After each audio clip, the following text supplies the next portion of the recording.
Hallelujah, price the Lord. நாம் இந்த மாதத்துக்குரிய செய்திக்குள்ளாய் நாம் கடந்து செல்வோம். அநேக விதமான பிரச்சனைக்குள்ளாக இருப்பீங்க, அநேகர் சந்தோஷத்தில் இருப்பீங்க. வித்தியாசப்பட்ட ஜனங்களுக்கு உங்களை எல்லாரும் இந்த மாதத்தில், ஜூன் மாதத்தில் 2020ஆம் ஆண்டில் சந்திப்பதில் மிகுந்த மகிழ்ச்சி பெறுகிறேன்.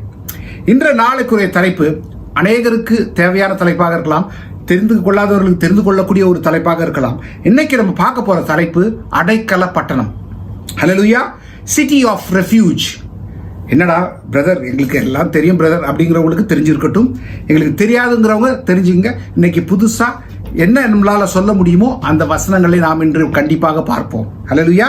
அதனால திறவுகோல் வசனமாக சங்கீதம் 32வது அதிகாரம் 7வது வசனத்தை பார்ப்போம். சங்கீதம் 32:7. நீர் எனக்கு மறைவிடமாயிருக்கிறீர், என்னை நீர் இக்கட்டுக்கு விலக்கி காத்து ரட்சண்ய பாடல்கள் என்னை சூழ்ந்து கொள்ளும்படி செய்வீர் செலா. இதுதான் ஒரு அழகா தாவீது பாடிய ஒரு சங்கீதம். இது சங்கீதம் 32. ஹல்லேலூயா. இந்த சங்கீதத்தினுடைய பெயர் மஸ்கீல் அப்படிங்கிற ஒரு தாவீதினுடைய போதக சங்கீதம். ஃபர்ஸ்ட் ஏன் தாவீது சொன்னார்னு பார்த்துட்டு 3 டாபிக்ல இன்னைக்கு நம்ம மெடிடேட் பண்ண போறோம். அது பண்றதுக்கு முன்னாடி ஒரு இன்ட்ரடக்ஷன் பார்ட்டா உங்களுக்கு கூட நான் டிஸ்கஸ் பண்ணிக்கிட்டு இருக்கேன், ஏன் இதை பாடியிருக்காருன்னு. அதாவது ஆண்டவரை மறைவிடமாய் தாவீது கொள்ள காரணம் என்ன? What is the reason that David wants God to be his refuge? What is the reason? அதுதான் பார்க்குறோம். ஏன் இதை சொல்றாரு? இந்த மஸ்கீல் அப்படின்னா இது பேர் இது ஒரு போதக சங்கீதம்.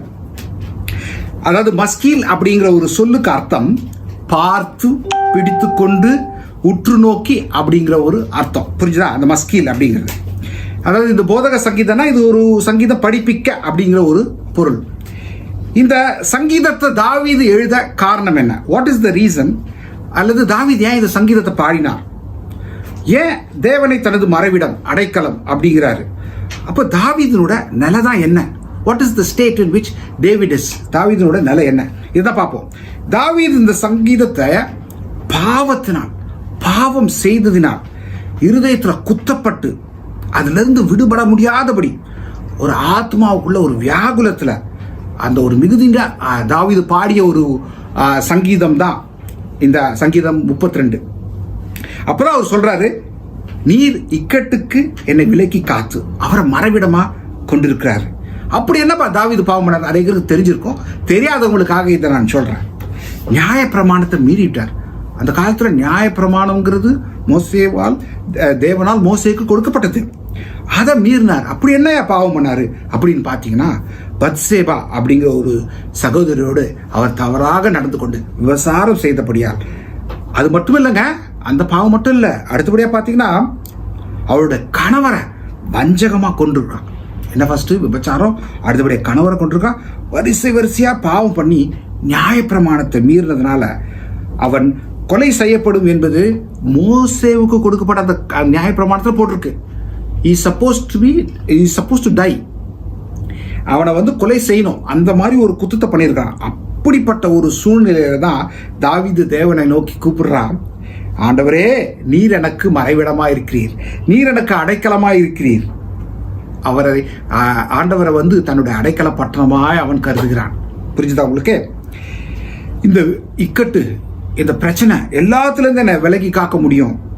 தேவன் தான் எனக்கு அந்த விடுதலையின் பாடல்களையும் ரட்சிப்பின் சங்கீதத்தினால் தன்னை சூழ்ந்து கொள்ளும்படியா இந்த இக்கட்டிலிருந்து நீக்க முடியும்னு தாவீதுக்கு தெரியும். இன்னைக்கு உங்களுக்கும் தெரிஞ்சுன்னு, நமக்கு வந்திருக்கிற பிரச்சனைகள் லேசான உபத்திரம் தான், ஆனால் பார்த்தா பெரிய உபத்திரம் மாதிரி தெரியும். ஆனால் இதை விலக்கி காக்கக்கூடிய ஒரே ஒருவர் ஆண்டவராக இயேசு கிறிஸ்து. அவர்கிட்ட தான் நம்ம போக முடியும். அல்லேலூயா. நம்முடைய தேவன் கிட்ட வரும்போது கண்டிப்பாக அவர் நமக்கு மறைவிடமாய் இருந்து, He is our refuge, He is our hiding place. தாவீது சொல்றார், Lord, you are my hiding place. I will come and take refuge in you. அல்லேலூயா. அவரிடத்துல போய் நான் தஞ்சமாகிறேன் அப்படின்னு தாவீது கூறுகிற ஒரு சங்கீதம் தான் இது. அப்பதான் இவர் அந்த சங்கீதத்தை ஆரம்பிக்கிறாரு. என்னன்றாரு? சங்கீதம் 32:7. நீர் எனக்கு மறைவிடமாயிருக்கிறீர், என்னை நீர் இக்கட்டுக்கு விலக்கி காத்து ரட்சண்ய பாடல்கள் என்னை சூழ்ந்து கொள்ளுகிறபடி செய்வீர். அல்லேலூயா. எவ்வளவு ஒரு அருமையான ஒரு சங்கீதம். இந்த சங்கீதத்தை வச்சுக்கிட்டு நம்ம அழகா நம்ம இன்னையுடைய செய்திக்குள்ள கடந்து போவோம். இன்றைய தியானத்தில் 3 தலைப்புல இருந்து நம்ம செய்தியை பார்க்க போறோம். 3 topics we are going to see. அது ஏன் அடைக்கல பட்டணத்தை தேவன் நியமித்தார்? Why did God assign the city of refuge? அதுலயே அடைக்கல பட்டணம்னா என்ன அதை பார்க்க போறோம். எத்தனை அடைக்கல பட்டணங்கள் இருக்கிற வேதாகமத்தில் அடைக்கல பட்டணம்னு ஆண்டவர் குறிப்பிட்டிருக்காரு. அது எத்தனை இருக்கு? How many city of refuge are there? ரெண்டாவது. மூணாவது, நாம் நோக்கி ஓடும் அடைக்கல பட்டணம் எது, யார், ஏன் ஓடி போனோம், எங்க அந்த அடைக்கல பட்டணம் ஓடணும், அதை பார்க்கணும். புரியுதா? ஃபர்ஸ்ட் சொல்றேன், தேவன் ஏன் அடைக்கல பட்டணத்தை உருவாக்கினார்? அதாவது அடைக்கல பட்டணம்னா என்ன? What is city of refuge? why did we have a city of refuge and why did he create a city of refuge and why did he ask Moses to create a city of refuge and assign the city of refuge? First thing we are going to see that. Secondly, what is the meaning of city of refuge, or how many city of refuge are there? We are going to see that. Thirdly, who is the city of refuge you are going to take refuge, or who is your hiding place where you will go when you have troubles and problems? That is going to be our third topic. நம்ம சுருக்கமாக சீக்கிரமாக அழகா தெளிவோடு கூட இந்த தலைப்பில் முடித்துக் கொள்வோம். புரியுதா? முதலாவது கேள்விக்கு விடையை பார்ப்போம். எப்பயுமே ஒரு செய்தி ஆரம்பிக்கும் போது நான் நிறைய கேள்வி கேட்பேன் எனக்குள்ளேயே. இது என்ன, அது என்ன, அது என்ன, உங்களுக்குள்ள நிறைய கேள்விகள் வரும். அதற்கு எல்லா விதமான பதில்களும் நமக்கு வேதாகமத்தில் இருக்குது. ஹல்லேலூயா. வேதாகமத்தை நம்ம ஆராய்ந்து அதை படித்து அதை தெளிவாக புரிந்து கொண்டால் எல்லாத்துக்குமே நமக்கு விடை உண்டு. முதல் முறையாக இந்த கேள்வி, ஏன் அடைக்கலை பட்டணத்தை தேவன் நியமித்தார்? யார் அதில் அனுமதிக்கப்படுகிறார்கள்? எத்தனை காலம் அந்த அடைக்கலை பட்டணத்தில் தங்கியிருக்க வேண்டும்? இப்போ இந்த விடையை பார்ப்போம். என்னன்னு ஃபர்ஸ்ட், என்னாகமம் 35வது அதிகாரம் 9-15 வசனங்கள்ல இருக்கு. அதுல நான் 9-12 வசனங்களை நான் உங்களுக்கு வாசித்து காட்டுறேன். புரியுதா? என்னாகமம் எடுத்துக்க, வேதாகமம் இருக்கிறவங்க எடுத்துக்கொள்ளுங்கள். அடுத்தபடியாக இன்னொரு காரியம் இருக்கு. நான் இந்த நோட்ஸ் எல்லாமே யூடியூப் சேனல்ல அட்டாச் பண்ணியிருப்பேன். நான் காட்ட போகிற சில பவர் பாயிண்ட் ப்ரெசன்டேஷன்ஸ் எல்லாமே இருக்கும். ஸோ நீங்கள் அதை அழகாக ரெஃபர் பண்ணி பார்க்கறதுக்கு யூஸ்ஃபுல்லாக இருக்கும். ப்ளீஸ் இந்த மெசேஜை கேட்கும் போது நீங்கள் அந்த நோட்ஸையும் பார்த்து கொள்ளலாம், பவர் பாயிண்ட் ப்ரெசன்டேஷனையும் பார்த்து தெரிந்து கொள்ளுங்கள். ஃபர்ஸ்ட், என்னாகமம் 35வது அதிகாரம் 9-12. பின்னும் கர்த்தர் மோசேயை நோக்கி, நீ இஸ்ரவேல் புத்திரரோட சொல்ல வேண்டியது என்னவென்றால், நீங்கள் யோர்தானை கடந்து கானான் தேசத்தில் பிரவேசிக்கும் போது கைப்பிசகலாய் ஒருவனை கொன்று போட்டவன் ஓடிப்போயிருக்கத்தக்க அடைக்கல பட்டணங்களை சில பட்டணங்களை குறிக்கிடுவீர்கள். கொலை செய்தவன் நியாய சபையிலே நியாய விசாரிக்கப்படும் முன் சாகாமல் பழி வாங்குகிறவன் கைக்கு தப்பி போயிருக்கும்படி அவைகளை உங்களுக்கு அடைக்கலமாய் இருக்க கடவது. அதாவது என்னன்னா, ஃபர்ஸ்ட் அடைக்கல பட்டணங்கள் இருக்கணும். யாருக்கு? கைப்பிசகலாய் தெரியாமல், அன்இன்டென்ஷனலி. இப்போ ஒருத்தன் தெரியாம ஒரு ஆளை கொலை செய்துகிறான். புரிஞ்சுதா? அப்போ பழி வாங்க துடிப்பவன் கைக்கு தப்ப முடியாது. இப்போ ஒரு ஆளை கொண்டுட்டான்னா இன்னொருத்தனா பண்ணுவான், நீ அவனை கொண்டுட்ட, மேபி அவனோட பிள்ளையா இருக்கலாம், அப்பாவா இருக்கலாம், சொந்தக்காரன். அதற்கு பழிக்கு பழி வாங்கும்படி, அவனிருந்து தப்புவிக்கும்படி நியாய சபையில அவனுக்கு நியாயம் விசாரிக்கப்படும் முன் அவன் தங்கும் இடமே அடைக்கல பட்டணம். அல்லேலூயா. கிளியரா சொல்லட்டுமா? கை பிசகலாய். ஒரு சின்ன ஒரு எக்ஸாம்பிள் சொன்னா உங்களுக்கு நல்லா புரியும் அப்படிங்கிறத நான் சொல்றேன். ஏன்னா நான் கொஞ்சம் இருந்தது வந்து கன்ஸ்ட்ரக்ஷன் சைட்ல இருந்த ஒரு நபர். அதனால அந்த கன்ஸ்ட்ரக்ஷன் சைட்டில் நடந்த ஒரு நிகழ்ச்சியை சொன்னா உங்களுக்கு புரிஞ்சுக்கும். கை பிசகலாய் அப்படிங்கிறதுக்கு எப்படின்னா, ஒரு பெரிய டேங்க் ஒன்று கன்ஸ்ட்ரக்ட் பண்ணிக்கிட்டு இருந்தோம். அந்த டேங்க் கன்ஸ்ட்ரக்ட் பண்ணுறச்ச லேடர்ஸ் எல்லாம் வச்சுட்டு அந்த லேடர்ஸ்ல இருந்து ஆளுங்க வேலை செய்வாங்க. சில பேர் வெல்டிங் பண்ணுவாங்க, சில பேர் தட்டுமுட்டு சாமான்கள்லாம் இருக்கும். இதில் என்ன ஆச்சு, ஒரு ஆஃபீஸர் புதுசாக வந்திருக்காரு. பொதுவாக ஹெல்த் அண்ட் சேஃப்டி நம்ம ஃபாலோ பண்ணோம். அந்த ஹெல்த் அண்ட் சேஃப்டி பிரகாரம் பார்த்தீங்கன்னா அவர் வந்து ஹெல்மெட் போட்டுக்கிட்டு உள்ளுக்கு வரணும். நாங்களும் ஹெல்மெட் போட்டுக்கிட்டு தான் இருக்கணும். எல்லாருமே ஹெல்மெட் போட்டுருவோம். சேஃப்டி ஃபர்ஸ்ட் அப்படிங்கிற ஸ்லோகனோட தான் நாங்கள் வேலை செஞ்சுக்கிட்டு இருந்தோம். பட் அந்த ஆஃபீஸர்கிட்ட இவங்க சொல்லவும் இல்லை, அவரும் கேட்கவும் இல்லை. ஹெல்மெட்டை பற்றி ஒரு ஜாக்கெட் போட்டிருந்தாரு. வந்துட்டாங்க உள்ளுக்குள்ள. அந்த டேங்குக்குள்ளே வரும்போது மேலே பாட்டுக்கு வேலை செஞ்சுக்கிட்டு இருந்த ஆள் அவர் பாட்டுக்கு செஞ்சுக்கிட்டு இருந்தாரு. தெரியாமல் அவர் வேலை செஞ்சுக்கிட்டு இருக்கிறப்ப என்ன ஆயிடுச்சு, அந்த ஸ்பேனர் தவறிடுச்சு. மேலே இருந்து ஸ்பேனர் ஹேமர் தவறியால் நேராக வந்து அவர் தலையில் பட்டு அவர் மரித்து விட்டார். இப்போ அந்த நபர் யாருன்னு அவருக்கு தெரியாது, புதுசாக வந்திருக்காரு, சுற்றி பார்க்கணுன்ட்டு கை பிசகலாய் மேலே இருந்து கை தவறி விழுந்து அவர் மரித்து விட்டார். இந்த தருணத்தில் அந்த நபர் கை பிசகலாய் அவரை கொன்றுவிட்ட காரணத்தினால் அவர் போய் அவருக்கு வந்து தீர்ப்பை கொடுக்கறதுக்கு முன்னாடி அந்த விசாரணை சபைக்கு போய் அவருக்கு வந்து அந்த விசாரணை சபை நியாய சபையிலே அவருக்கு தீர்ப்பு வழங்குவதற்கு முன்பாக அவர் தங்குகிற இடம்தான் அடைக்கல பட்டணம். அல்லேலூயா. இப்போ புரிஞ்சிருக்கோம் நினைக்கிறேன் உங்களுக்கு. அவர் இன்டென்ஷனலா செய்யல, unintentionally he was doing the work. அப்போ என்ன ஆயிடுச்சு, வந்து ஒரு எக்ஸாம்பிள் எதுக்கு கொடுத்தேன்னா அப்பதான் உங்களுக்கு புரியும். அவர் மரித்து விட்டார். இப்போ இவர் மரித்துட்டாரு, அவருக்கு சொந்தக்காரரோ யாரோ ஒருத்தர் கண்டிப்பா இதுக்கு பழிக்கு பழி வாங்கணும்னு தேடும்போது இவர் போய் தங்கும் இடம் அதுதான் அடைக்கல பட்டணம். புரிஞ்சுதா உங்களுக்கு? இப்ப புரிஞ்சிருக்குன்னு நினைக்கிறேன். கைப்பிசகளாய் ஒருத்தரை கொன்று போட்டிருக்கார். ரைட். இப்ப அடுத்தபடியா பாத்தீங்கன்னா என்னாகும் 35வது அதிகாரம் 22 28 வரைக்கும் வாசிக்கிறேன்.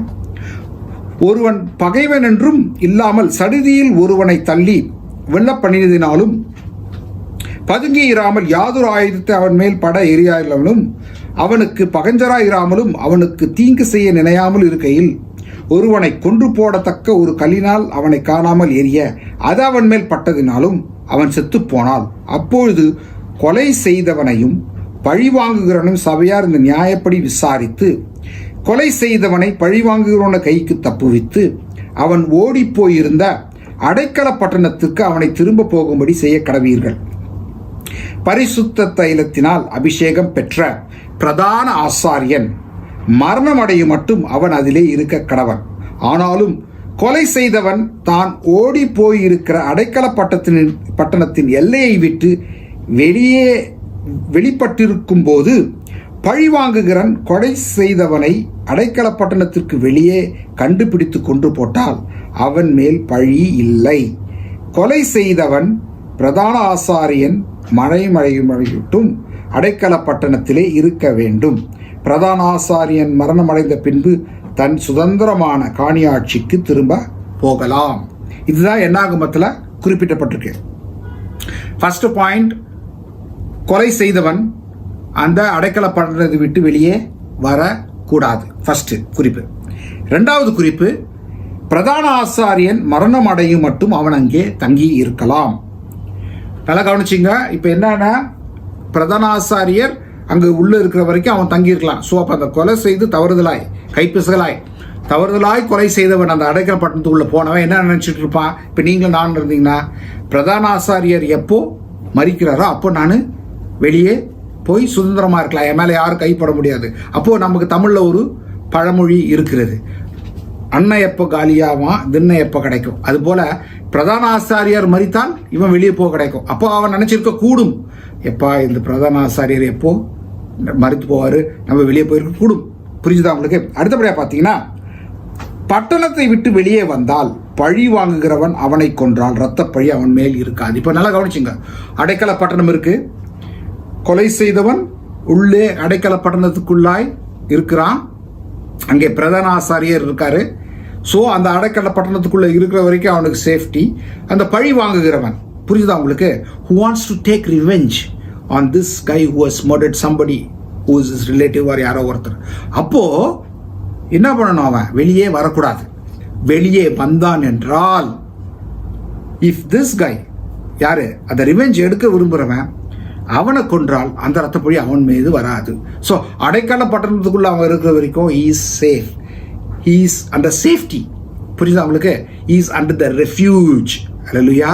புரிஞ்சுதா? பிரதான ஆசாரியர் இருப்பாரு, அவன் அங்கே உள்ளுக்குள்ள இருக்கலாம். அதே போல இந்த ரிவெஞ்ச் எடுக்கிறவனும் உள்ளுக்குள்ள வர முடியாது. அந்த அளவுக்கு சட்டத்திட்டங்கள் இருக்கிறது. ஸோ நம்ம முதல் டாபிக்ல பார்த்துக்கிட்டு இருக்கிறோம், யார் அடைக்கல பட்டணத்துக்குள்ள இருக்கலாம். தேவன் ஏன் நியமிச்சாரு? கைப்பிசகளாய் ஒருவன் கொன்று போட்டால் அவனை கொண்டு போய் எங்க சேர்க்கிற இடம் தான் அடைக்கல பட்டணம். புரியுதா? எந்த காலம் வரைக்கும் அவன் அங்க உள்ளுக்குள்ள இருக்கணும், அந்த நியாய சபைக்குள்ள வர வரைக்கும், அவங்க அவனுக்கு தீர்ப்பு கொடுக்கிற வரைக்கும் அவன் அங்கே தங்கி இருக்க வேண்டும். அதுல ஒரு முக்கியமான ஒரு குறிப்பு, பிரதான ஆசாரியன், அந்த சமயத்தில் இருக்கிற பிரதான ஆசாரியன் உயிரோடு இருக்கும் மட்டும் அவன் உள்ளே இருப்பான். அவர் மரித்து போய் விட்டார் என்றால் he can come out and யாரும் அவனை தொட முடியாது. அடுத்தபடியா பார்த்தீங்கன்னா, அந்த ரிவெஞ்ச் எடுக்க விரும்புகிறவன் அவன் அடைக்கல பட்டணத்துக்குள்ளே இருந்தான்னா அவனை எடுக்க ஒன்றும் பண்ண முடியாது. ஆனால் தப்பி தவறி அவன் வெளியே வர நேரிட்டால் அவன் உயிருக்கு ஜவாப்தாரி கிடையாது. புரிஞ்சுதா? இதுதான் நம்ம முதல்ல பார்த்திருக்கிற குறிப்பு.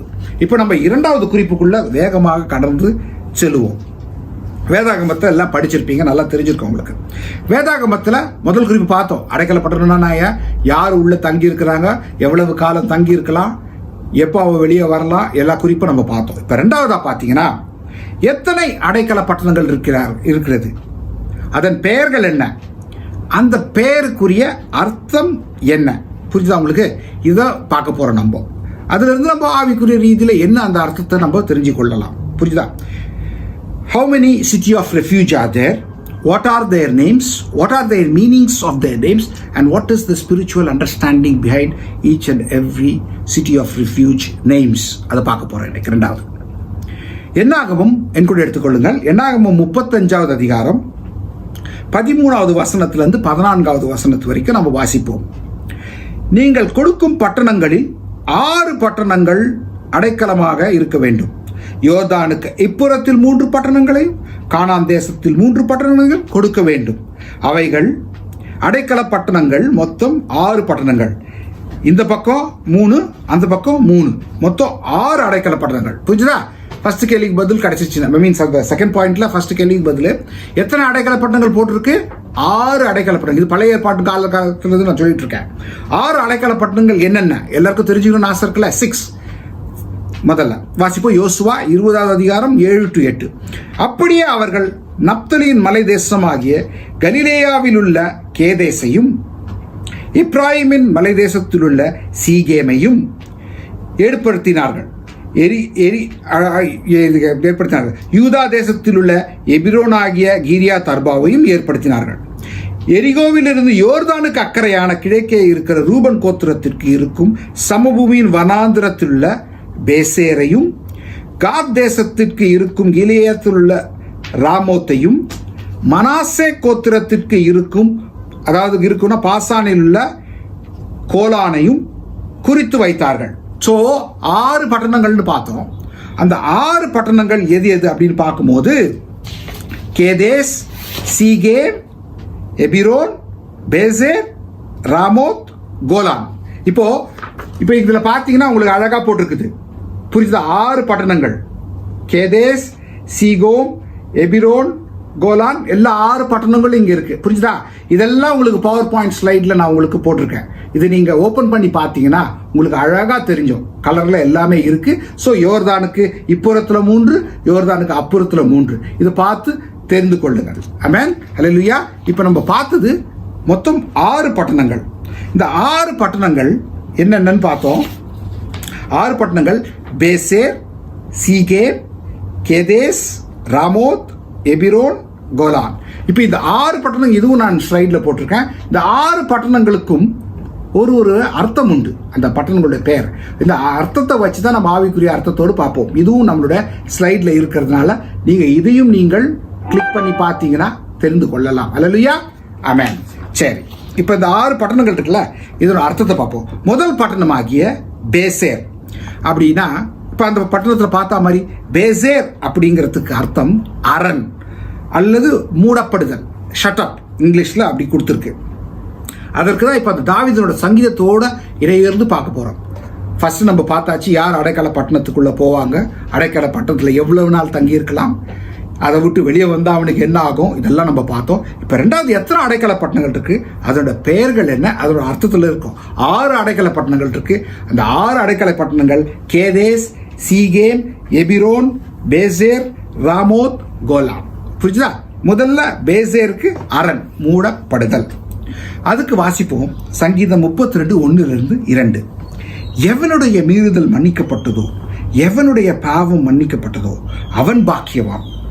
எவனுடைய அக்கிரமத்தை கர்த்தர் எண்ணாதிருக்கிறாரோ அவனுடைய ஆவியில் கபடம் இல்லாதிருக்கிறவன் அவன் பாக்கியவான். அல்லேலூயா, பிரைஸ் தி லார்ட். இப்போ புரிஞ்சுதா உங்களுக்கு?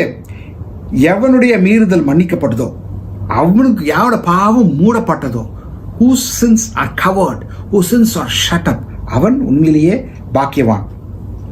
இதுதான் அழகா ரோமருக்கு எழுதிய நிருபத்திலையும் 4வது அதிகாரம் 5 to 8 பவுல் தாவீதை நினைவு கூர்ந்து பாவத்தை மூடுகிற வசனத்தையும் அழகா சொல்லியிருக்காரு. புரியுதா? அது நீங்க படிச்சு பார்த்தீங்கன்னா உங்களுக்கு நல்லா புரியும். முதல்ல நம்ம பார்க்கறது பேசேர். பேசேருக்குரிய அர்த்தம் என்னன்னா, இட் இஸ் அரண், மூடப்படுதல். அதுதான் அதனுடைய அர்த்தம். புரிஞ்சுதா? ஃபர்ஸ்ட் பேசர் மூவ் பண்ணுறது. இப்போ பாவம் மன்னிப்பு எப்படி வருது நமக்கு, அதை நீங்கள் யோசித்து பார்க்கணும். நம்ம பாவங்கள் எப்படி மூடப்பட்டது? நம்ம சொல்லலாம் எனக்கு பாவமே இல்லைன்னு, ஆனால் உண்மையிலேயே நம்ம ஒவ்வொருவரும் நம்மளுடைய வாழ்க்கையை எடுத்து பார்த்தீங்கன்னா நம்மளுடைய வாழ்க்கையில் பாவம் இல்லாமல் இல்லை. முதலாம் ஆதாமை தொடர்ந்து ஆடம்லேருந்து எல்லாருமே சின்னர்ஸ் தான். For all have sin and fallen short of glory. அதுதான் பவுல் அழகாக எழுதுறார். எதில்? ரோமர் 3:23. For all have sin and fallen short of glory. அப்போ யாருமே சொல்ல முடியாது நான் பாவி இல்லை, நான் பரிசுத்தன், ஒன்றுமே சொல்ல முடியாது. இதை சொல்லக்கூடிய ஒரே ஒருத்தருக்கு தான் இந்த அருகதை இருக்குது. அது யாருன்னா நம்முடைய ஆண்டவராகிய இயேசு கிறிஸ்து. அவருக்கு மட்டும்தான் இருக்குது. He was sinless, he was blameless, he was spotless, he was without any blemish. அல்லேலூயா. சரி, அடுத்தபடியாக போவோமா ரெண்டாவதுக்கு? ரெண்டாவது சீகேம். அப்படின்னா சீகேமனோட அர்த்தம் தோல். ஷெகேம் அப்படின்னு இங்கிலீஷில் இருக்கும். மீன்ஸ் ஷோல்டர் அப்படின்னா அதாவது பாரத்தை சுமக்கக்கூடியது. ஃபர்ஸ்ட் ஷட்டப்னு பார்த்தோம். எது? பேசேருக்குள்ளே போனால் நமக்கு ஒரு அரண் மாதிரி இருக்குது, அது ஷட்டப், மூடிக்கலாம். புரிஞ்சுதா? அடுத்தபடியாக உள்ளுக்கு போனதும் நமக்குள்ள ஒரு பாரம் இருக்கும். புரிஞ்சுதா? அந்த பாரத்தை எங்கே போய் நீங்கள் சுமத்துவீங்க? அதுதான் அவர் வாசிங்க சங்கீதம் 32:3 வசனம்ல தாவீது சொல்றாரு பாருங்க, நான் அடக்கி வைத்த மட்டும் நித்தமும் என் கதறினாலே என் எலும்புகள் உலர்ந்து போயிற்று, இரவும் பகலும் என் மேல் உம்முடைய கை பாரமாயிருந்ததினால் என் சாரம் உஷ்ணக்கால வறட்சி போல வறண்டு போயிற்று. என்ன சொல்றாரு? நான் அடக்கி வைத்திருக்க மட்டும் அப்படியே கதறாரு. ஏன்னா அவர் பாவம் பண்ணதில் துக்கம் வந்துருச்சு, மீறுதல்களினால் அவர் ரொம்ப சஞ்சலப்பட்டு பாரமாயிருக்கு. அவரோட கை பாரமாக இருக்கு. இந்த மாதிரி பாரத்தை பட்டு சுமந்துக்கிறதா அழகாக ஒரு வசனம் இருக்கு. மத்தேயு 11:28 இயேசு கிறிஸ்து சொல்றாரு, வருத்தப்பட்டு பாரம் சுமக்கிறவர்களே நீங்கள் எல்லோரும் என்னிடத்தில் வாருங்கள், நான் உங்களுக்கு இளைப்பாறுதல் தருவேன். இன்னைக்கு பாரத்தோடு இருக்கிறீங்களா? கஷ்டத்தோடு இருக்கிறீங்களா? பிரதர், எனக்கு ரொம்ப கஷ்டமா இருக்கு, சோதனையா இருக்கு, எனக்கு ரொம்ப பாரம், தூக்கி வைக்க முடியல. பாரத்தை நீங்க வச்சுட்டு இருக்கிற வரைக்கும் தான் உங்களுக்கு பிரச்சனை. அந்த பாரத்தை யார்கிட்ட கொண்டு போய் போடணும்? இயேசு கிறிஸ்துவோட பாதத்துல போட்டு பாருங்க. ஆமென், அல்லேலூயா. பாரத்தை நீங்க சுமக்க பாரம் ஹெவி லோடு போயிட்டே தான் இருக்கும். ஆனா அந்த லோடெல்லாம் கொண்டு போயிட்டு அவரோட பாரத்தில் ஆண்டவரை நீங்க பார்த்துக்கொள்ளுங்க. நீங்க கொஞ்சம் யோசித்து பாருங்களேன். இன்றைய தினம் நாம் உயிரோடு இருப்பதும், இன்றைய தினம் நாம் ஜீவிப்பதும் தேவனுடைய பெரிதான கிருபை. புரியுதா? நாளைய தினம் அவர் கையில் இருக்கு. Whatever is there for tomorrow it is in his hands. அவரோட பாதத்தில் போட்டுருங்க. நாளைக்கு பத்தி குறித்து கவலைப்படாத. அதான் சொல்றாங்க. ஆண்டவர் பார்த்து கொள்வார். பாரத்தை அவர் மீது நம்ம போடுறதில்ல, நம்மளே தூக்கி சுமக்கிறதுனால தான் ஓவர் லோடாகி இன்னைக்கு கூட பார்த்தீங்கன்னா யாரோ ஒரு பெரிய ஒரு நடிகர் யாரோ ஒருத்தர்னு சொல்கிறாங்க, பாரம் முடிஞ்சு அவருக்கு ரொம்ப டிப்ரெஷன் ஆகி சொல்ல முடியாத அளவுக்கு இருந்து போய் அவர் இயேசு கிறிஸ்து போயிருந்தாலும் என்னத்துக்கு உயிரோடு இருந்திருப்பார். அதை விட்டு மறித்து போய்விட்டார். காரணம் என்ன? ஆண்டவராக இயேசு கிறிஸ்து கிட்ட நீங்கள் வரவில்லை என்றால் உங்களோட பாரங்கள் கூடிக்கொண்டே இருக்கும். அவரோட பாதத்தில் வச்சு பாருங்களேன். எந்த விதமான பாரம் இருந்தாலும், எந்த விதமான கஷ்டம் இருந்தாலும் அவர்கிட்ட கொடுக்கும்போது அவர் பார்த்து கொள்வார். அல்லேலூயா. இதை வாக்குத்தத்தமா நான் சொல்றேன். ஃபர்ஸ்ட் பெசேர் பார்த்தோம், அரண் மூடப்படுதல். ரெண்டாவது பார்த்தோம் சீகேம்னா என்னது? தோல். நம்முடைய our shoulder is our Lord Jesus Christ. அவர் தோளில் போய் அப்படி சாயும் போது ஒரு நிம்மதி கிடைக்கும் பாருங்க, ஒரு அமைதி கிடைக்கும் பாருங்க, ஒரு அப்படியே ஒரு பீஸ் ஆஃப் மைண்ட். உலகம் கொடுக்க முடியாத சமாதானத்தை என் ஆண்டவராக இயேசு கிறிஸ்து உங்களுக்கு கொடுப்பார். அவர்கிட்ட போய் பாருங்க. சரி, இப்போ மூணாவது போவோமா? மூணாவது நம்ம போகிறது கேதேஷ்னா பரிசுத்தம். Kedesh means holiness or being holy. அதை வாசிப்போம். சங்கீதம் 32:5 தாவீது இப்படி சொல்றார், நான் எங்க அக்கிரமத்தை மறைக்காமல் என் பாவத்தை உமக்கு அறிவித்தேன், என் மீறுதல்களை கர்த்தருக்கு அறிக்கையிடுவேன் என்றேன், தேவரீர் என் பாவத்தின் தோஷத்தை மன்னித்தீர். அப்ப அவனை பரிசுத்தமாய் மாற்றி விட்டார். அல்லேலூயா. நம்முடைய பாவமெல்லாம் மன்னிக்கப்படும் போது நீ நானும் பரிசுத்தமாகிறோம். அல்லேலூயா. இயேசு கிறிஸ்து ரத்தத்தால் கழுவும் போது நீ நானும் எல்லாருமே ஹோலி ஆகிறோம். அதுக்கு முன்னாடி நம்ம ஹோலியே கிடையாது. புரியுதா? எபிரேயர் 9:14 இப்படி சொல்லுது, நித்திய ஆவியினாலே தம்மைத்தாமே பழுதற்ற பலியாக தேவன் நமக்கு ஒப்பு கொடுத்தார். இயேசு கிறிஸ்துடைய ரத்தம் ஜீவனுள்ள தேவனுக்கு ஊழியம் செய்வதற்கு உங்களுக்கு மனசாட்சி செத்தக்கிரியாக சுத்திகரிப்பது எவ்வளவு நிச்சயம். எதுவுமே சுத்திகரிக்க முடியாது உங்களை. என்னையும் நீங்க எங்க போய் போனாலும் சரி, எங்க நீங்க ஸ்நானம் எடுத்தாலும் சரி, ஒரு பிரயோஜனம். ஆண்டவராகிய இயேசு கிறிஸ்துவுக்குள்ள வந்து அவருடைய ரத்தத்தால் கழுவப்படும் பொழுது நீங்கள் சுத்திகரிக்கப்படுகிறீர்கள். உங்களோட பாவங்கள் மறைக்கப்படுகிறது, உங்கள் பாவங்கள் மூடப்படுகிறது. அல்லேலூயா. ஆழத்துல is just putting all your sins deep into the ocean. அவர் பார்க்க கூட மாட்டார். ஆனால் அது திரும்ப அந்த பாவத்துக்குள்ள நம்ம போகக்கூடாது. ஹல்லேலூயா. அதனால நீயும் நானும் பரிசுத்தமா ஜீவிக்கணும்னா பரிசுத்தம் உள்ளவன் இன்னும் பரிசுத்தமாகட்டும். whoever is holy let him be more holy. அதுதான் ரெவலேஷன்ஸ்ல பார்க்குறோம். பரிசுத்தம் உள்ளவன் இன்னும் பரிசுத்தமாகட்டும். அடுத்தபடி எபிரேயர்ல சொல்றாரு, பரிசுத்தம் இல்லாமல் ஒருவனும் தேவனை சந்திக்க முடியாது. nobody can please God without holiness. தேவனை தரிசிக்க முடியாது.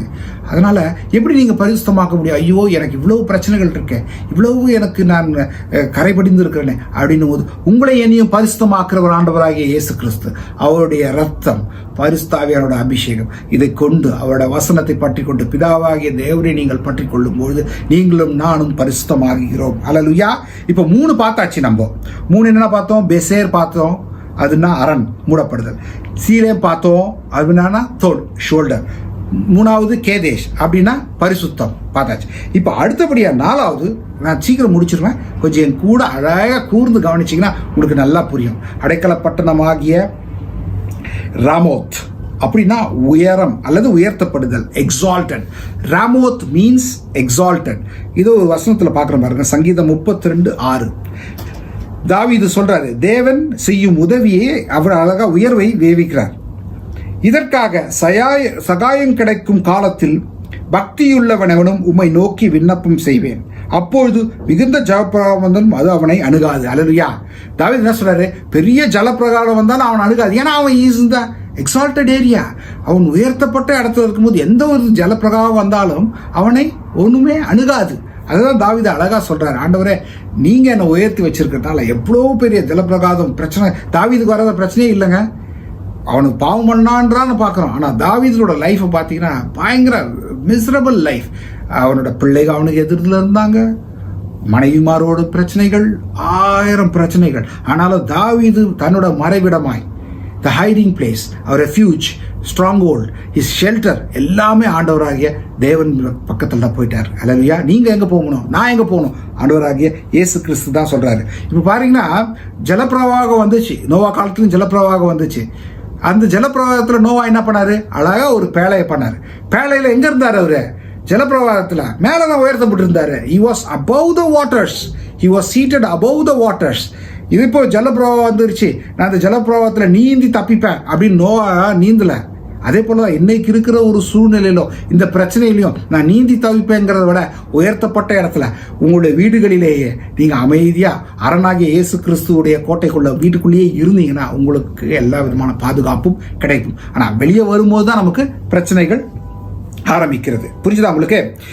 அதாவது அடைக்கல பட்டணமாகிய ராமோத்துல ஆண்டவராகிய இயேசு கிறிஸ்து சிறுவனை புழுதியிலிருந்து எடுத்து எளிவனை குப்பையிலிருந்து உயர்த்தி பிரபுக்களோடும் உட்கார பண்ணுகிற மகிமையுள்ள சிங்காசனத்தோடு பண்ணுகிறார். இதுதான் அழகா இவங்களும் சொல்றாங்க. மேரியும் இதை சொல்லுவாங்க, அதே போல அண்ணாலும் பழைய ஏற்பாட்டில் இதே வசனத்தை சொல்லியிருப்பாங்க. எளியவனை புழுதியிலிருந்து தூக்கி எடுக்கிறவராக இருக்கிறார். பாவத்தில் எதுல இருந்தாலும் அதை தூக்கி எடுக்கிறவர் நம்முடைய ஆண்டவராகிய இயேசு கிறிஸ்து. அவர்கிட்ட கொடுக்கும்பொழுது, அவரோட பாதத்தில் வரும்பொழுது, எந்த விதமான சூழ்நிலையில இருந்தாலும் அல்லேலூயா, ஆண்டவர் உங்களை தூக்கி எடுத்து எக்ஸால்ட் பண்ணுகிறவராக இருக்கிறார். நம்ம இப்போ கிட்டத்தட்ட ராமோத் வரைக்கும் பார்த்துருக்கோம், 4 பார்த்துருக்கிறோம். பெசேர்னா அரண், சீகேம்னா தோல், கேதேஷ்னா பரிசுத்தம், ராமோத்னா உயரம். இப்போ அடுத்தபடியா பார்க்க போறோம் 5வதாக எபிரோன் அப்படின்னா ஐக்கியம், ஃபெலோஷிப். Hebron means fellowship. ஒருவன் தேவனோடு ஐக்கியப்பட்டிருந்தால் அவனுக்கு எப்படி தேவன் ஆலோசனை சொல்லி நடத்துவார்னு சங்கீதம் 32:8 வாசிக்கிறோம். பாசுங்க.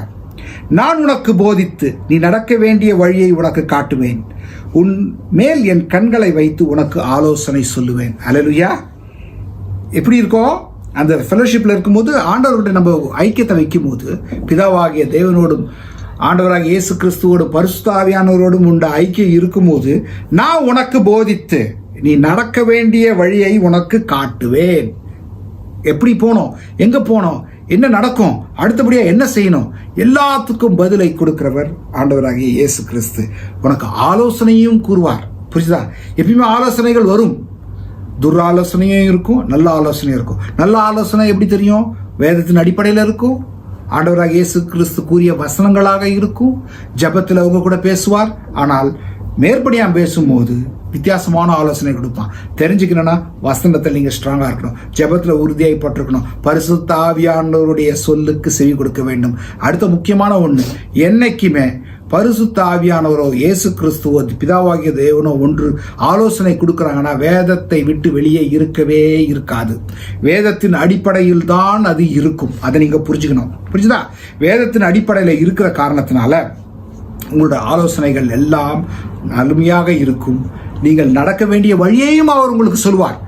டெசிஷன் எடுக்கணும், இதை பண்ணணுமா அதை பண்ணணுமா, அப்போ என்ன பண்ணணும், இந்த ப்ராஃபிட் கிட்ட போகலாம், அந்த போகிறத பற்றி எனக்கு பிரச்சனை கிடையாது, இந்த தீர்க்கதரிசி கிட்ட போகலாம், அந்த தீர்க்கதரிசி நீ உட்கார், போகிறத பற்றி எனக்கு பிரச்சனை கிடையாது. ஆனால் நீ செய்ய வேண்டியது என்ன, முழங்கால் படியிடு, வேதத்தை ஏடு, அவரிடத்தில் மன்றாடு, அவரிடத்தில் கேள், ஆண்டவரே நான் என்ன செய்ய முடியும், என்ன செய்யணும், நீர் உம்முடைய வழியை காட்டும், அவர் வழியை காட்டுவார், அவர் உன்னோட பேசுவார். மெல்லிய in a small still voice he will talk to you and he will lead you, he will guide you. எப்போது அவர் கையில் கொடுக்கும்போது, உங்கள் பாரத்தெல்லாம் அவர்கிட்ட கொடுக்கும்போது, உங்களுடைய எல்லா மீறுதல்களும் அவர் மறைக்கும் போது அவர் எல்லாவற்றையும் உங்களுக்கு செய்கிறவராக இருக்கார். இதைதான் தாவீது செய்தான். ஆண்டவரே நீர் எனக்கு மறைவிடும், உங்ககிட்ட வரேன், நான் உங்ககிட்ட வரும்போது நீங்கள் என்ன பார்த்துக்குவீங்க, உங்ககிட்ட எனக்கு பாதுகாப்பு கிடைக்கும், உங்ககிட்ட எனக்கு எல்லா விதமான ஷெல்டரும் இருக்கு, you are my great hiding place அப்படின்னு சொல்றாப்ல.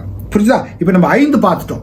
முதல்ல பார்த்தோம் பேசேர் அப்படின்னா அரண், ரெண்டாவது பார்த்தோம் சீகேம் அப்படின்னா தோல், மூணாவது கேதேஷ் அப்படின்னா பரிசுத்தம், நான்காவது ராமோத்னா உயரம், ஐந்தாவது எபிரோன்னா ஐக்கியம். நமக்கு ஐக்கியம் எப்படி இருக்குது, அந்த 5வது ஐக்கியத்தை பார்த்தீங்கன்னா where we have our fellowship, whom we have our fellowship, இது ரொம்ப முக்கியம். உன்னோட ஐக்கியம் நல்லபடியான ஐக்கியமாக இருந்ததுன்னா, tell me your friend, I'll tell about your character. You have to say Jesus is my friend, he is my best friend அப்படின்னும் போது எல்லாருக்கும் தெரியும், ஓ he has the fellowship with the Son Jesus Christ. அப்போ இவனோட ஐக்கியம் சரியான ஐக்கியம்.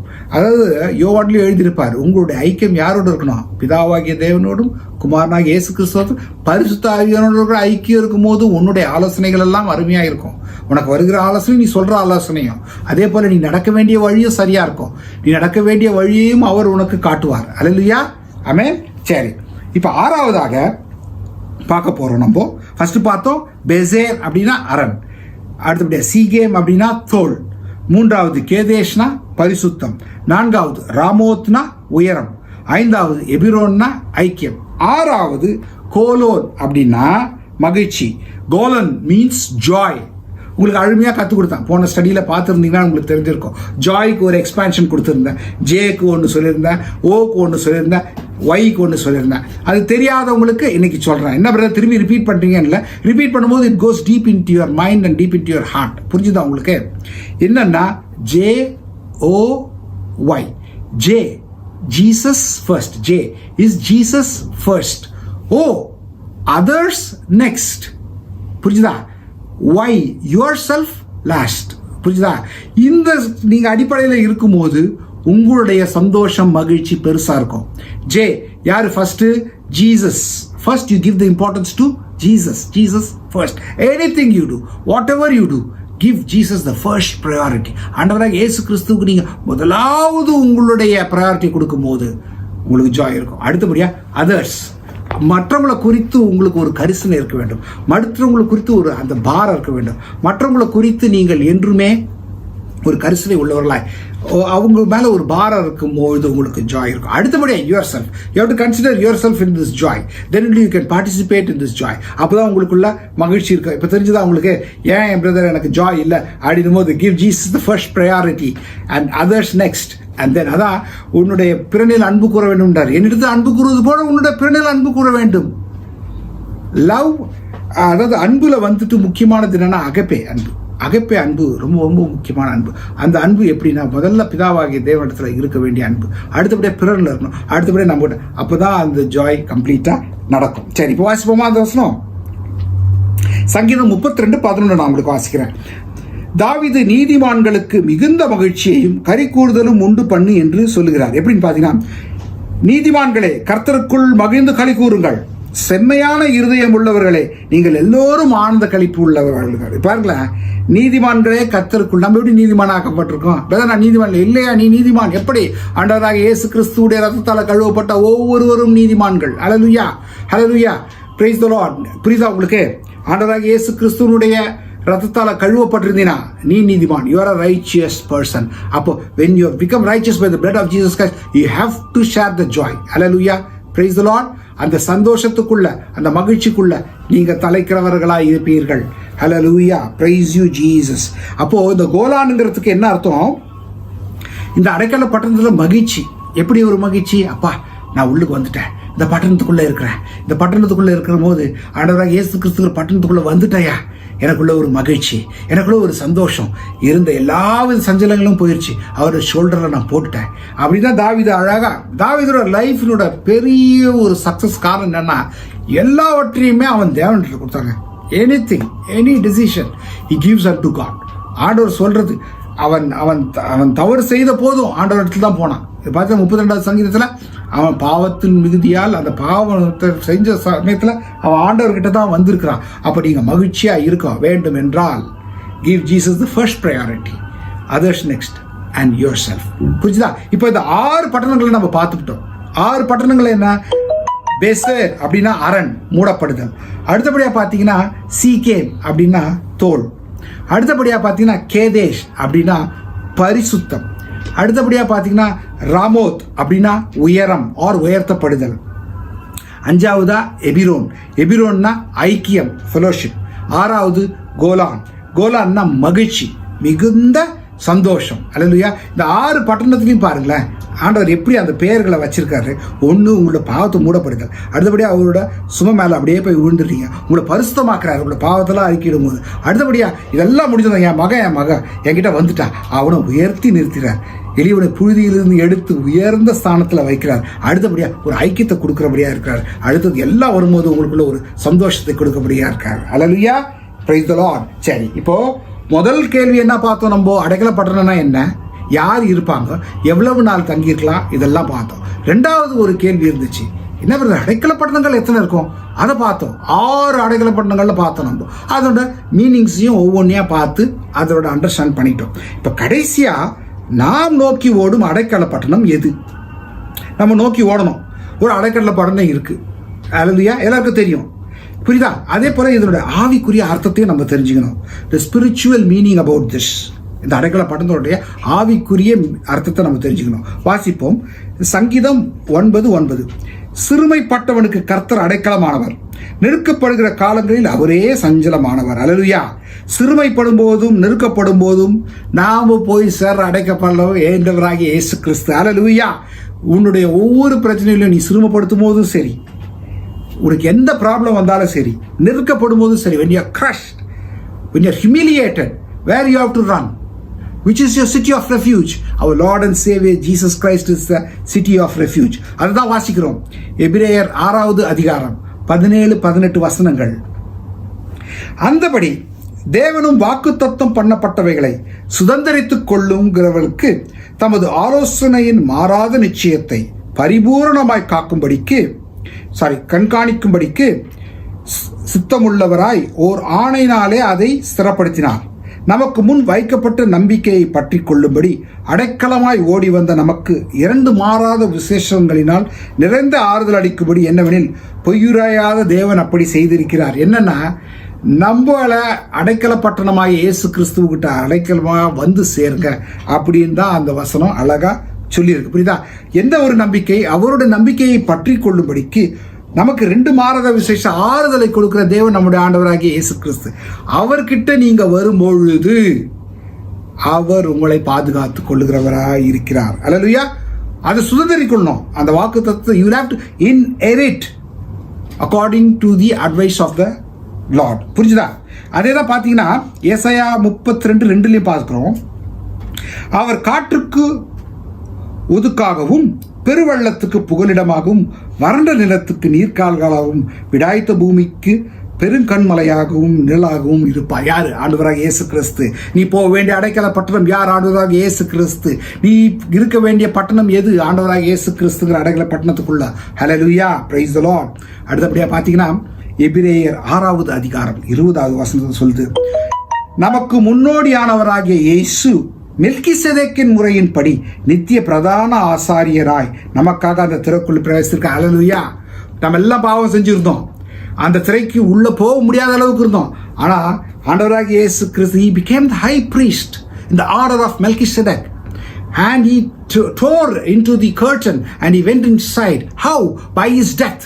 Since he died on the cross, he has gone inside the most holy place and he has taken you and me into the most holy place. Hallelujah. புரிஞ்சுதா உங்களுக்கு? பாவிகளா இருந்த நம்மை அவரோடு கூட சேர்த்து அணைத்துக் கொண்டார். இதுதான் ஆண்டவராகிய இயேசு கிறிஸ்துவோட பெரிய ஒரு செயல்.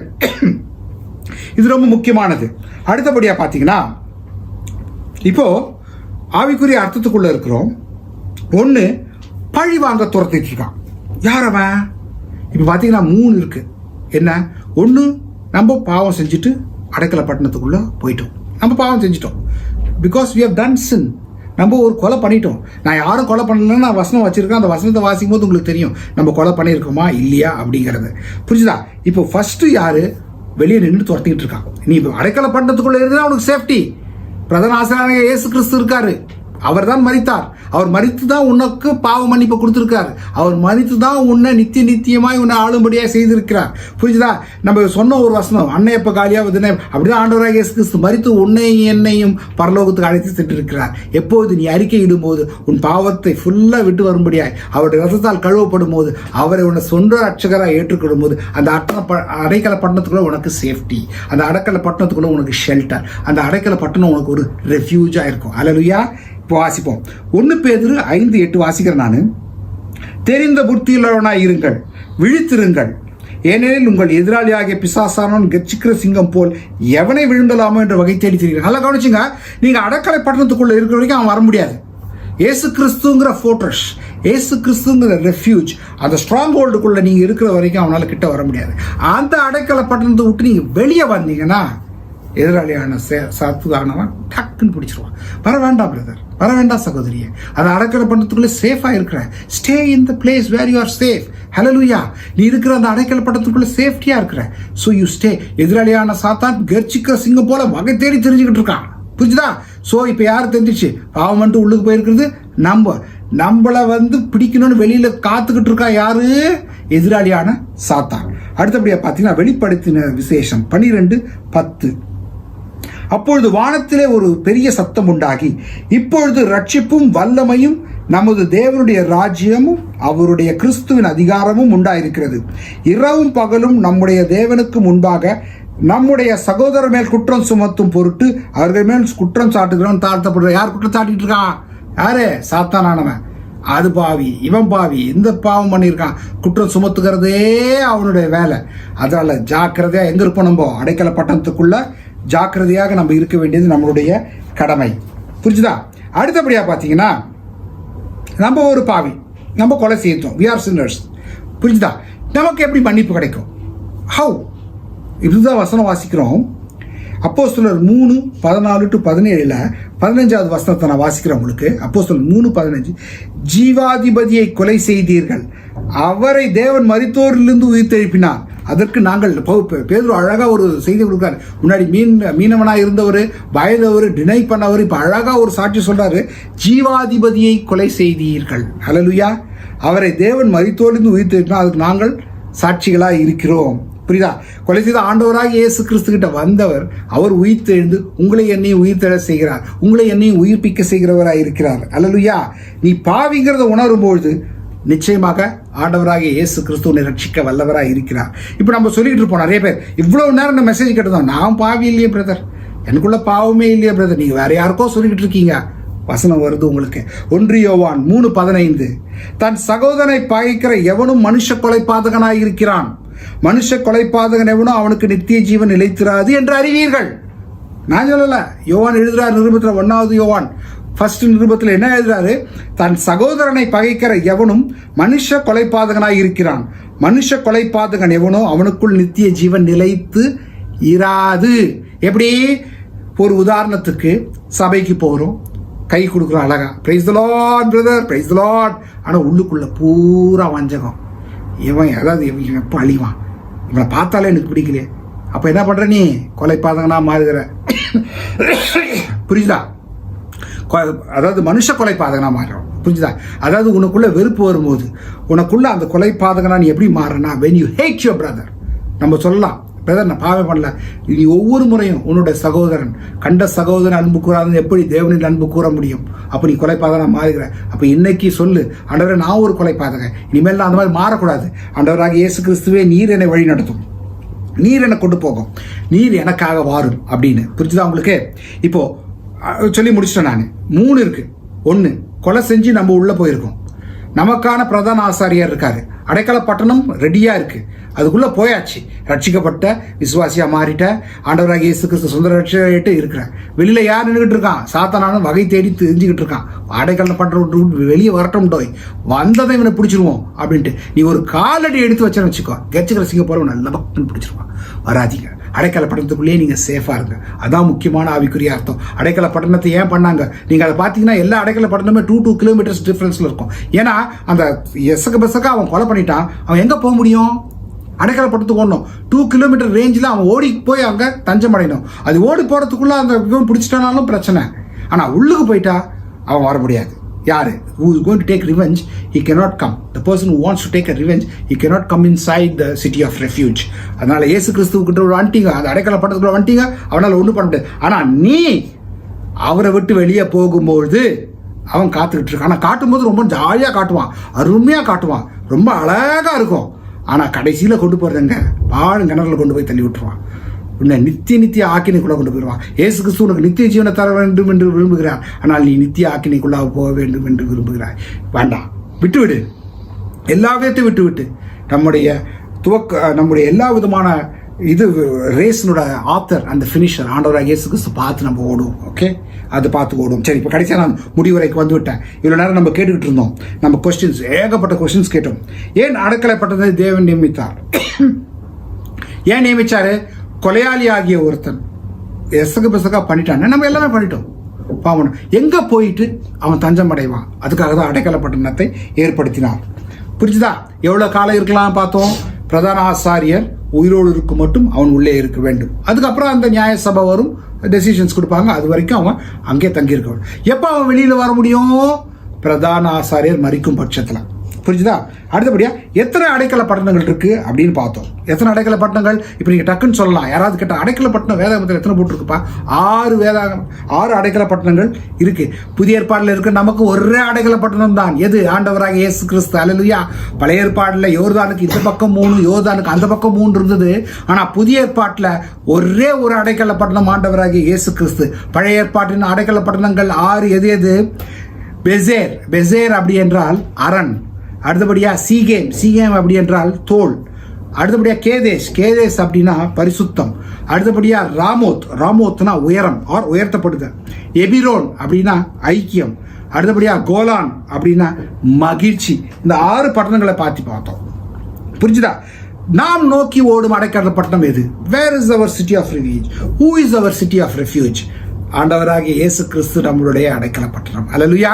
இன்னைக்கு செய்தி கேட்டிருக்கலாம் சொல்லணும், எனக்கு ஒரு அடைக்கல பட்டணம் உண்டு, நித்தியமாய் என்னை தாங்கக்கூடிய ஒரு அடைக்கல பட்டணம் உண்டு, என்னுடைய பாவங்களை மன்னிக்கக்கூடிய ஒரு அடைக்கல பட்டணம் உண்டு, நான் தஞ்சு போகும் அடைக்கல பட்டணம் உண்டு, நான் உயர்த்தப்படும் ஒரு அடைக்கல பட்டணம் உண்டு. அது யார்? ஆண்டவராகிய இயேசு கிறிஸ்து. கிடைச்சதா? இப்போ ஸ்பிரிச்சுவல் மீனிங்கை பார்ப்போமா? ஒரு 6 ஆசீர்வாதங்களை நம்ம இன்னைக்கு கேட்டுட்டு நம்ம இந்த செய்தியை முடிப்போமா? புரிஞ்சுதா? 6 ஆசீர்வாதத்தை நம்ம பார்ப்போம். அதாவது ஃபர்ஸ்ட் சங்கீதம் 32:7 என்ன சொல்லியிருக்கு? நீர் எனக்கு மறைவிடமாயிருக்கிறீர், நீர் என் இக்கட்டுக்கு விலக்கி காத்து ரட்சணியல் பாடங்களாக என்னை சுமந்து கொண்டு செல்வீர். ஆமென். சலா அப்படிங்கிற அந்த வசனத்தின்படியாக அடைக்கல பட்டணமாகிய ஆண்டவராக இயேசு கிறிஸ்துக்குள்ள நீ ஓடி வரும்போது கர்த்தராகிய இயேசு கிறிஸ்து நமக்கு அரண். He is our refuge. நம்ம பாவத்தெல்லாம் மூடுகிறார். புரிஞ்சுதா? இன்னைக்கு நான் இன்னும் பாவியா இருக்கிறேன்னு நினைச்சுக்கிட்டு இருக்கோம்ல, ஆண்டவராக இயேசு கிறிஸ்துட்டு வாங்க. உங்களுக்கு ஆண்டவர் விடுதலை தருகிறார். உங்களுக்கு ஆண்டவர் ரட்சிப்பை தருகிறார். ஆண்டவர் உங்களை நித்தியமாக உங்களை ஆண்டு கொள்ள போகிறார். அல்லேலூயா. உங்களுக்கு எல்லாவற்றையும் கொடுப்பார். அடுத்தபடியா நம்முடைய பாரத்தை சுமக்கிற தோல் ஆண்டவராக இயேசு கிறிஸ்து. அந்த தோளுக்கு வாங்க. அந்த தோளில் சஞ்சலம் அடையும் போது அவர் எல்லா விதமான ஆறுதலையும் உங்களுக்கு தருகிறார், தேர்தலையும் தருகிறார். உலகம் தர முடியாத ஒரு பீஸ் அவர் கொடுக்கிறார். The world cannot give you peace, but Jesus Christ can give you peace. Peace come unto Jesus. மூணாவது பார்த்தீங்கன்னா, அவருடைய ரத்தத்தால் உங்களையும் என்னையும் பரிசுத்தமாக்கி இருக்கிறார். நாம் பரிசுத்தவான்கள் கிடையாது, யாருமே பரிசுத்தவான்கள் கிடையாது. நான் சொன்ன முன்னகுட்டியே ஆண்டவராக இயேசு கிறிஸ்து பரிசுத்தவான். இந்த பரிசுத்தவான் இடத்தில் உங்களுடைய பாவத்தை அறிக்கிடும் போது அவருடைய ரத்தத்தால் நீங்கள் கழுவப்பட்ட ஒவ்வொருவரும் நீதிமானாக்கப்பட்டு பரிசுத்தராக்கப்படுகிறீர்கள். Please come unto Jesus, be washed by his blood and become holy and righteous. அடுத்தபடியா நீங்கள் இயேசு கிறிஸ்துவால தான் உயர்த்தப்பட முடியும். மனுஷன் உங்களை உயர்த்தி வைப்பான் கொஞ்ச காலத்துக்கு, கொஞ்ச நாளைக்கு. இந்த டிட்பிட்ஸ் மாதிரி போடுவான். இந்த பிடிச்சிக்கோ, இதை பிடிச்சிக்கோ, இது கொடுக்குறேன், அது கொடுக்குறேன், இந்த பதவி கொடுக்குறேன், அந்த பதவி கொடுக்குறேன், மனுஷன் சும்மா போட்டுக்கிட்டு இருப்பான். ஆனால் பொத்துன்னு ஒரு நாள் விழுந்து போயிடுவோம். ஆனால் இயேசு கிறிஸ்து உங்களை உயர்த்தி வச்சுட்டாருன்னு வச்சுங்களேன். If Jesus Christ has exalted you and you are lifted high, கண்டிப்பாக உங்களை யாராலையும் கீழே கொண்டு வர முடியாது. Nobody can put you down. சாத்தான் இழுக்கவும் முடியாது. காரணம் அடைக்கல பட்டத்துக்குள்ள இருக்கிற நோய், அடைக்கல பட்டத்துக்குள்ள பாதுகாப்பாக இருக்கிற அவரும் உயர்த்தி வச்சிருக்கும் போது யாராலையும் ஒன்றும் பண்ண முடியாது. எந்த சீமானாலையும் ஒன்றும் பண்ண முடியாது. ஆண்டவராகிய இயேசு கிறிஸ்து உன்னை உயர்த்தும் போது நீ உயரத்தான் செல்லுவாய். அவரோடு பரத்திலே நீ வாசம் பண்ணுவாய். அடுத்தபடியாக பார்த்தீங்கன்னா ஐக்கியம். பிதாவோடும் தேவனோடும் பரிசுத்த ஆவியானவரோடும் ஐக்கியம் இருக்கணும். Tell me your friend, I'll tell about your character. Your friend should be Jesus Christ. You should have your friendship with Jesus. If Jesus Christ is your friend, இயேசு கிறிஸ்துவோட நண்பன் அப்படின்னும் போது உங்களுடைய ஐக்கியம் இயேசு கிறிஸ்துவோடு இருக்கும்போது, உங்களுடைய ஐக்கியம் பிதாவாகிய தேவனோடும் பரிசுத்த ஆவியானவரோடும் குமாரனாகிய இயேசு கிறிஸ்துவோடு இருக்கும்போது, அதே போல சக விசுவாசிகளோடு இருக்கும் பொழுது நீ உன்னோட ஐக்கியம் சிறப்பாக இருக்கும். கடைசியா நித்திய மகிழ்ச்சி. நான் சொல்லிட்டேன், ஜாய், நித்திய மகிழ்ச்சி, Joy. Jesus first, others others next, and yourself being last. மூணு பேர் சேர்ந்து இருக்கணும். Jesus, others, yourself. Then only you will have joy. புரியுதா? Whoever hates his brother cannot have joy.